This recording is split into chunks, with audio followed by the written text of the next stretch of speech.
So another variation for the shin is using this mermaid pose. You've got one leg in front of the other, starting with the ball underneath the shin.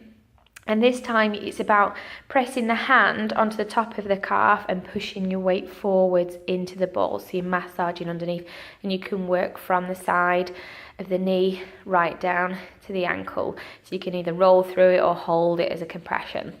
To add more pressure into this, we can add a second ball and use a stack position. So then you're pushing directly over the top with that second ball, again, whether it's a spiky ball or more of a lacrosse ball. But then the spiky balls are really good for rolling down the front of the shin and pulling that muscle away from the bone and just rolling through, again, adding as much or as little pressure as you choose. Now onto the calf. Again, we've gone for a slightly bigger size ball for this one.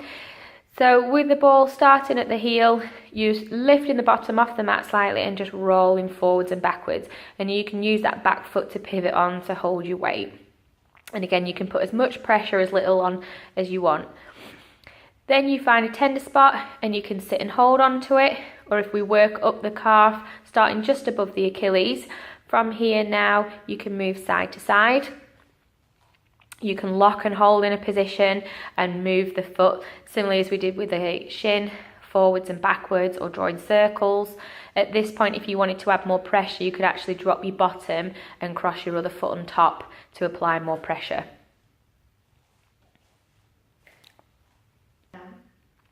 So an alternative position, a little bit more aggressive, you can take the ball, lock it between the hamstring and the calf, and then just hug the knee towards you and hold in that pressure. And again, you could work lower down, but this would be depending on the amount of knee range of movement that you've got. So if you do have knee injuries, I don't recommend this one. The hamstring uses a similar sequence to the calf. So this time we're thinking about hamstring, it starts right from the crease in your bottom down to the knee. So starting just above the knee, don't go into the back of the knee. You're hovering your bottom off the mat slightly and just rolling up and down right up into that crease.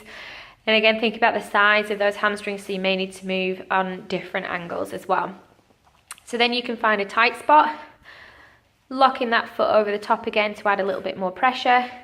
And from here you can take little sideways twists, moving in and out to get all of those areas into that hamstring. So we can use that mermaid position again that we did for the shin. This time the ball is going to work from the knee up towards the hip. So you start with the ball underneath and then just lunge that weight forwards, pressing into the ball, holding for a few seconds, releasing, and then you can move the ball down and repeat, and you can take that right the way up to the hip. To work more into the back of the hamstring and to start coming into the side of the IT band, we can find a tight spot from here, lock the ball underneath, bringing that body weight forwards, and then you just extend and start to straighten the leg out. And as you do, once you get towards the end, roll the leg inwardly, so you're trying to bring the knee down towards the mat, and the ball will roll to the outside of that IT band, drawing the knee back in and repeating. So that weight's forwards, starting from that mermaid, slowly stretching out and then trying to flatten that leg down into the mat.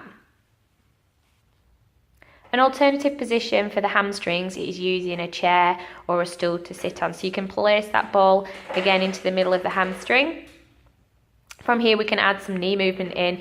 So we've locked that ball in place and then we're extending out from the knee, pulling the toes towards us to increase that stretch without slumping through the spine, and releasing. And again, you can repeat that a few times, gradually moving that ball up the leg from the back of the knee right through to the bottom. Whilst you're in this position, you can also take it into the top of the hamstrings and into the glutes, and just shifting that weight side to side into that ball and having a good root round. And again, in that position, you could always extend that leg away if you wanted to. So moving on to the IT band, this is quite a tender area. Remember, it's that band running from the side of the hip right down to the knee. And we want to avoid doing too much of the stripping work up and down it. So this time we've got the ball in a similar position to what we've just used for the hamstring. And you can take the weight in that back leg by propping it behind you. From here now, you just roll your body weight into the ball. And again, you can do it just with body weight, or you can put your hand in and press through for a little bit more range. So that's our side to side cross fibers. We can fix and hold and then extend out that underneath knee. So we're adding a bit more flexion and extension into that range. If you want to make it more challenging, you can bring that top leg over so you've got a bit more weight onto it, and again using those same movements, rolling in and out. You could even add in some pelvic tilts, so you're changing the length of that IT band through the hips. If you wanted to add in a bit more adductor work at the same time, you can bring in a second ball. Again, this is where the lacrosse balls might come in a bit more handy to a spiky ball. Pop it between those knees, squeeze, and then let that body weight drop into that underneath side. So we're going to move a little bit higher up into a smaller muscle on the front of the hip, the TFL. So imagine it's a bit like the front pocket of your jeans and just rolling into the back of that hip area. So coming back into the sideline position, this time you pop that ball just underneath the front of that hip or into that pocket, and you can rock those hips forwards and backwards. You can have a little roll up and down into that area, so it's coming into the top of the quads and into the top of the pelvis. And then if you take that top leg backwards, from here, you can actually bend the underneath knee towards your chest and then extend away. So that's locking that muscle underneath and working through into the start of those hip flexors. So for the quads, you might want to go for a bigger ball. Again, either spiky or lacrosse ball at this point. You could even put 2 lacrosse balls into socks and make a double roll. So you're starting in a plank position. Again, we're working from just above the knee right up to the hips, and it's about shuffling that body weight up and down to use that stripping technique. And what you've got to watch for is that that lower back isn't collapsing into the mat, so try and keep that plank position as you roll up and down. To make it easy, you can actually put a pillow or a block underneath your hips, and this just takes that load out of the lower back.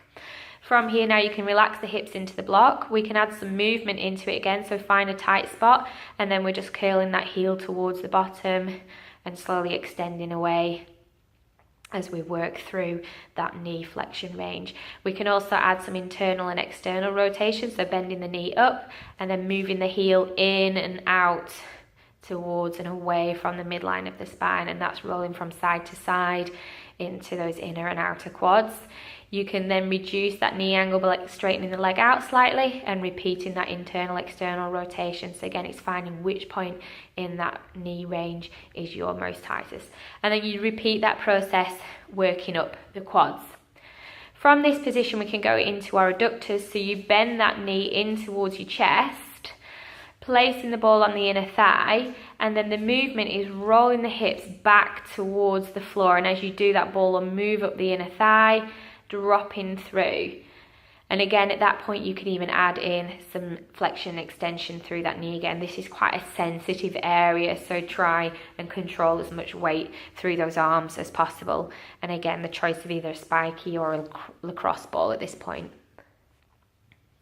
Working into the buttocks, or for the glutes, the bigger the ball, the larger the surface area, so the less tender this is going to be. Starting off, just popping it into that right hip, and then you can just use the knee to open and close, or rolling round through those hips. So opening that knee, similar to what we did with the foot movement earlier, and rooting round until you find a tender spot, and you can always sit and hold on that point. If you want to make that a little bit stronger, then pop that right foot up onto the left knee. So it's the same leg that goes up that the ball's underneath, and you can rock your body in and out onto the ball or round and round as well. An easier solution for this is just to pop that ball underneath a chair, and you can rock those hips in and out from that position.